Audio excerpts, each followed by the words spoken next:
Hey everyone, it's Murph. Just wanted to do a quick update video. It's spring 2022. I got the Sur-Ron in the shop. I'm getting it ready so I can ride this summer, hopefully enjoy it a little bit. Doing a couple upgrades. So whether this is pronounced Chi or Shy, I got one of their batteries. It's CHI is how it's spelled. I got the 60 volt compact battery. It's about 50 amp hours, I believe. Almost double the range of the stock battery. So far, it's performing great. I haven't rode it that much, and it has a lot more amperage. So with an aftermarket controller, you can get a lot more power out of the bike.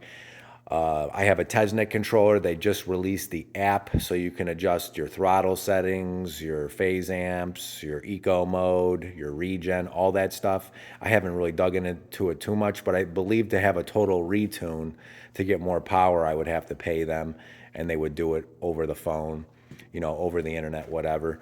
So I'd like to have that done still, but I got the battery, so I'm really happy about that because the next big town over is about 10 miles one way, and the stock battery, by the time I went there and back, it was almost completely dead. So this should do the trick, give me plenty of extra range. So I got that. I'm really happy with that.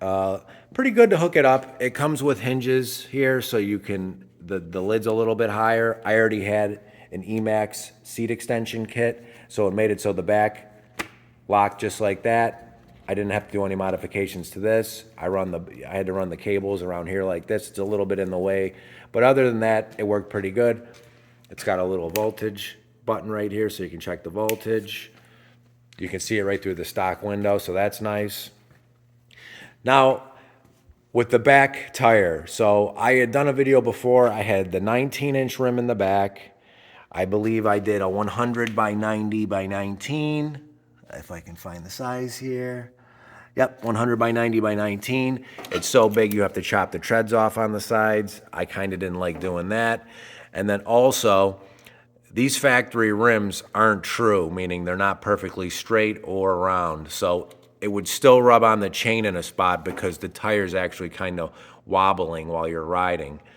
So I got a new rim. I got this one online. It's a Warp 9 rim. It's an 18-inch rim instead of a 19, because also when you have this big of a tire on a 19, it kicks the bike up in the back and it kind of rides awkward. So I went with the smaller rim, the 18. So I got an 18 in the back and a 21 that I built in the front. And this is more of a traditional motocross size setup. And then the tire I got on the back is actually an odd size that you don't really hear about a lot, but it's just standard as in like inches. It's a 18 by 3.5, I believe. Yeah, right here. Or 3.5 by 18. So it's supposed to be 3.5 inches high, wide, by an 18-inch rim. Now, they say at Warp 9, they say, I believe the size you want to use is a 90 by 100 by 18, because I believe this rim is dished out a little bit to make it just miss the chain with the tire. So it kind of pushes the tire over this way a little bit. This is as big of a tire as you're gonna get on this bike. Because the 3.5, believe it or not, works out to be about the same size as what they call for, the 90 by 100 by 18. Unless I'm getting it mixed up with this, because this one's 100 by 90. No, it's the opposite. It's 90 by 100 by 18. And the rim is an excellent rim, well built, solid spokes. I don't think it has a hole for a rim lock. I had to buy a rim band for it. It didn't come with one. But other than that, it's pretty straight, as you can see here. Not rubbing on the chain. I mean, it's not perfect. No rim ever is. It's just they're never perfectly straight. But it works great. I'm happy with it. Definitely a great upgrade.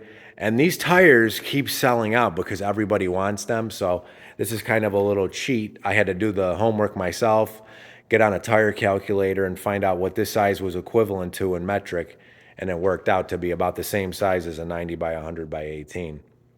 So that worked out.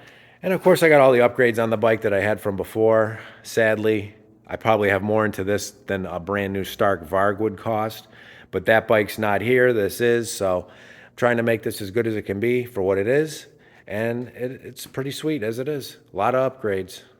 Got the forks, the rear shock. Definitely rides a lot better than the stock suspension. And the little stuff all over, grips, stuff like that. Got a new fender in the back. They got a new style of fender. They used to have this square one. This one looks a lot better.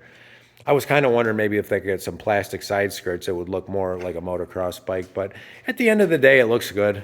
And you can only take it so far before it gets a little bit crazy. So I just wanted to do a little update video, and I will see you guys in the next one.